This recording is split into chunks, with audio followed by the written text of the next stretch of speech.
If you'll give it a good try, it will completely change your life for the better.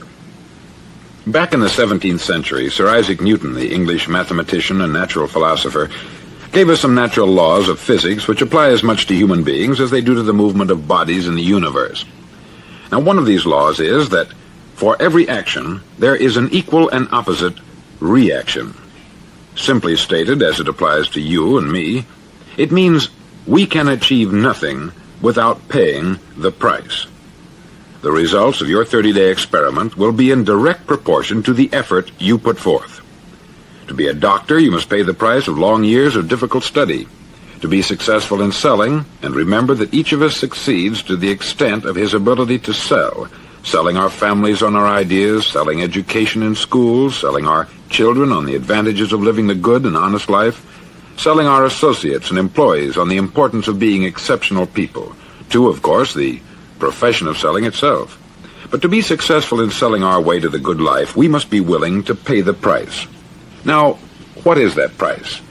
Well, it's many things. First, it's understanding emotionally, as well as intellectually, that we literally become what we think about, that we must control our thoughts if we're to control our lives.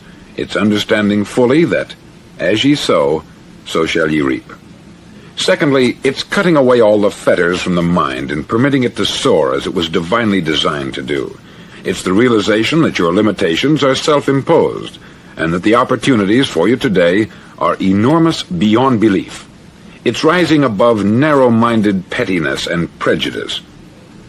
Thirdly, to use all your courage to force yourself to think positively on your own problem, to set a definite and clearly defined goal for yourself, to let your marvelous mind think about your goal from all possible angles, to let your imagination speculate freely upon many different possible solutions, to refuse to believe there are any circumstances sufficiently strong to defeat you in the accomplishment of your purpose, to act promptly and decisively when your course is clear, and to keep constantly aware of the fact that you are, at this moment, standing in the middle of your own acre of diamonds, as Russell Conwell used to point out.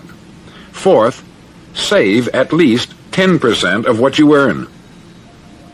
It's also remembering that no matter what your present job, it has enormous possibilities if you're willing to pay the price.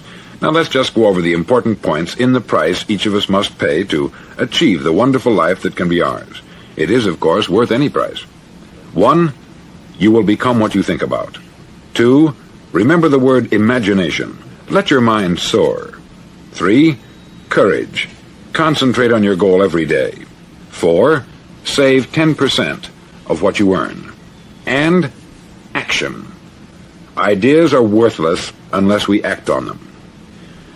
Now I'll try to outline the 30-day test I want you to make. Now keep in mind that you have nothing to lose by making this test, and everything you could possibly want to gain.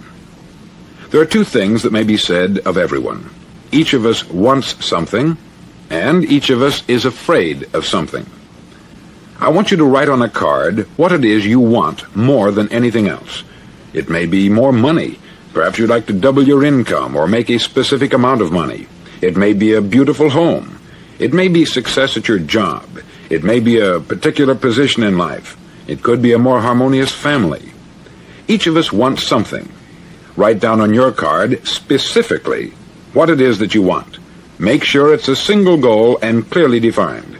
You needn't show it to anyone, but carry it with you so that you can look at it several times a day.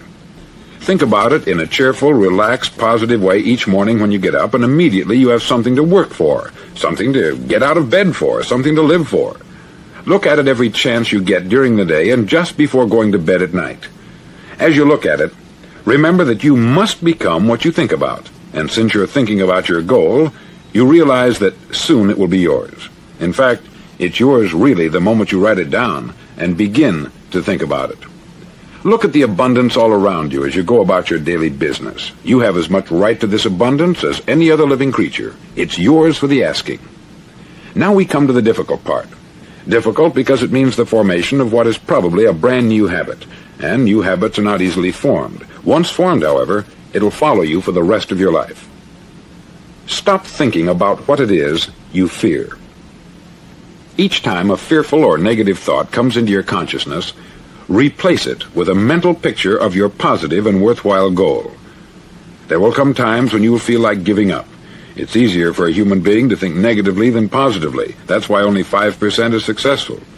You must begin now to place yourself in that group. For 30 days, you must take control of your mind. It will think only about what you permit it to think. Each day for this 30-day test, do more than you have to do. In addition to maintaining a cheerful, positive outlook, give of yourself more than you've ever done before. Do this knowing that your returns in life must be in direct proportion to what you give. The moment you decide on a goal to work toward, you're immediately a successful person. You're then in that rare and successful category of people who know where they're going. Out of every 100 people, you belong to the top 5. Don't concern yourself too much with how you're going to achieve your goal. Leave that completely to a power greater than yourself. All you have to do is know where you're going. The answers will come to you of their own accord. Remember these words from the Sermon on the Mount, and remember them well. Keep them constantly before you this month of your test. Ask, and it shall be given you. Seek, and ye shall find. Knock, and it shall be opened unto you. For every one that asketh receiveth, and he that seeketh findeth, and to him that knocketh it shall be opened. It's as marvelous and as simple as that. In fact, it's so simple that in our seemingly complicated world it's difficult for an adult to understand that all he needs is a purpose and faith. For 30 days, do your best. If you're a salesman, go at it as you've never done before, not in hectic fashion, but with the calm, cheerful assurance that time well spent will give you the abundance in return you deserve and want. If you're a homemaker, devote your 30-day test to complete giving of yourself without thinking about receiving anything in return, and you'll be amazed at the difference it makes in your life. No matter what your job, do it as you've never done it before for 30 days. And if you've kept your goal before you every day, you'll wonder and marvel at this new life you've found. Dorothea Brand, outstanding editor and writer, discovered it for herself and tells about it in her fine book, Wake Up and Live. Her entire philosophy is reduced to the words, act as though it were impossible to fail. She made her own test with sincerity and faith, and her entire life was changed to one of overwhelming success. Now you make your test for 30 full days. Don't start your test until you've made up your mind to stick with it. You see, by being persistent, you're demonstrating faith. Persistence is simply another word for faith. If you didn't have faith, you would never persist. If you should fail during your first 30 days, by that I mean suddenly find yourself overwhelmed by negative thoughts, you've got to start over again from that point and go 30 more days. Gradually, your new habit will form until you find yourself one of that wonderful minority to whom virtually nothing is impossible. Don't forget the card. It's vitally important as you begin this new way of living. On one side of the card, write your goal, whatever it may be. On the other side, write the words we've quoted from the Sermon on the Mount. Ask, and it shall be given you. Seek, and ye shall find. Knock, and it shall be opened unto you. In your spare time during your test period, read books that will help you. Inspirational books like the Bible, Dorothea Brand's Wake Up and Live, The Magic of Believing by Claude Bristol, Think and Grow Rich by Napoleon Hill, and other books that instruct and inspire. Nothing great was ever accomplished without inspiration. See that during these crucial first 30 days, your own inspiration is kept at a peak. Above all, don't worry. Worry brings fear, and fear is crippling.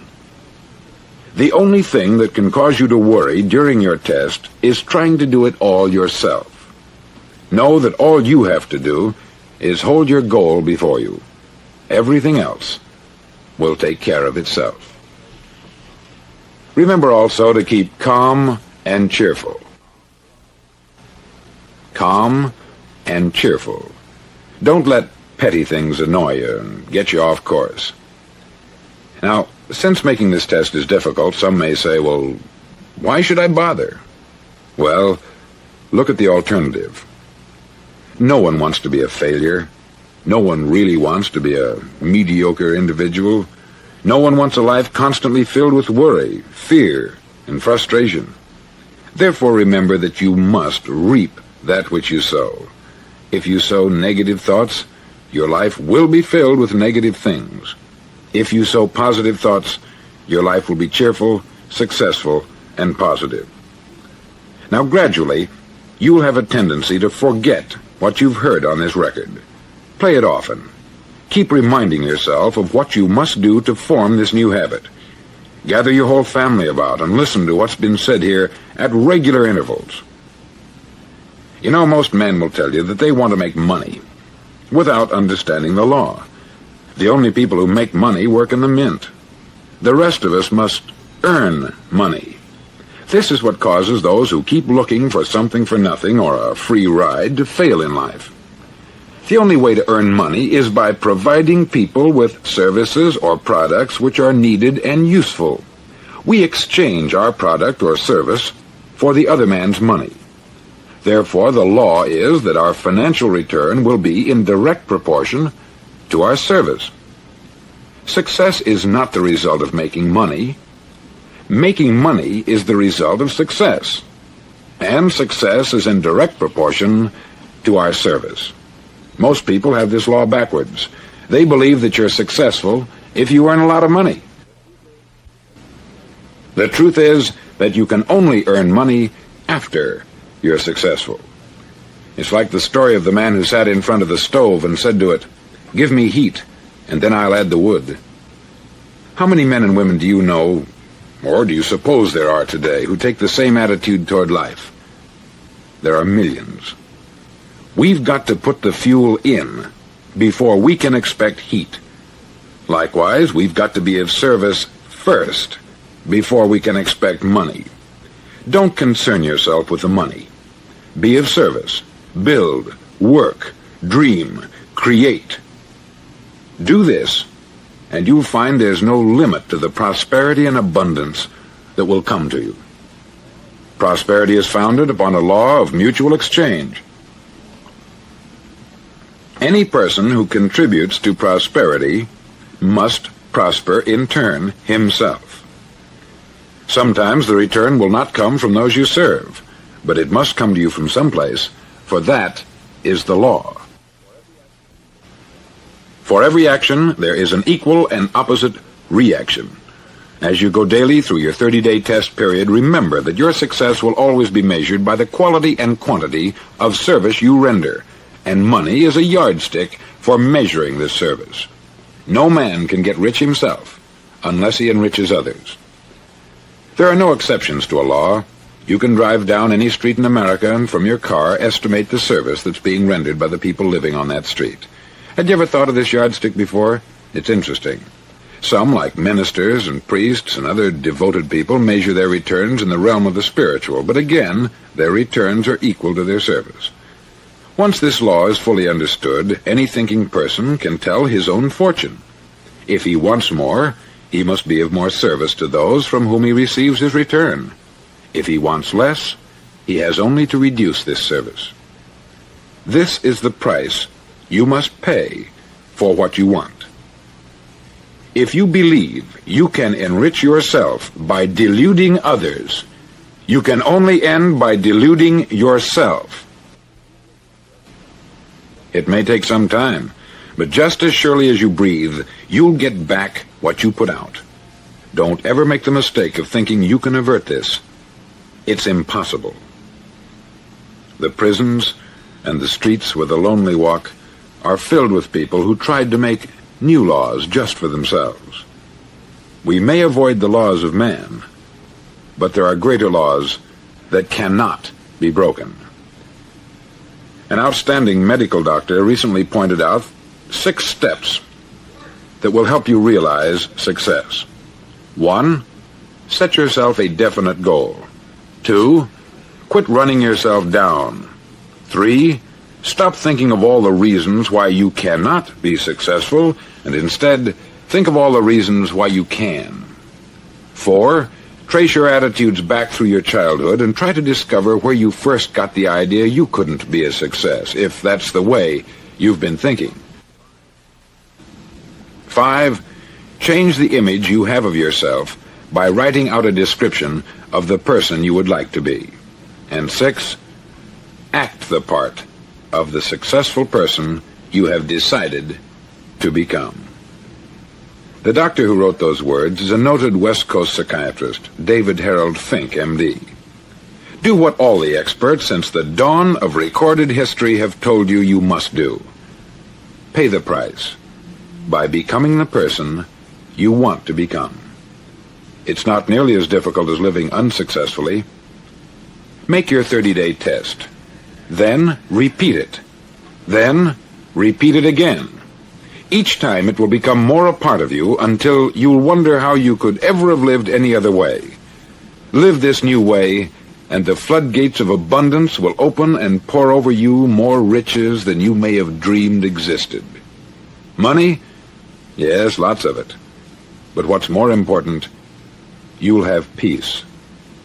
You'll be in that wonderful minority who lead calm, cheerful, successful lives. Start today. You have nothing to lose, but you have a life to win.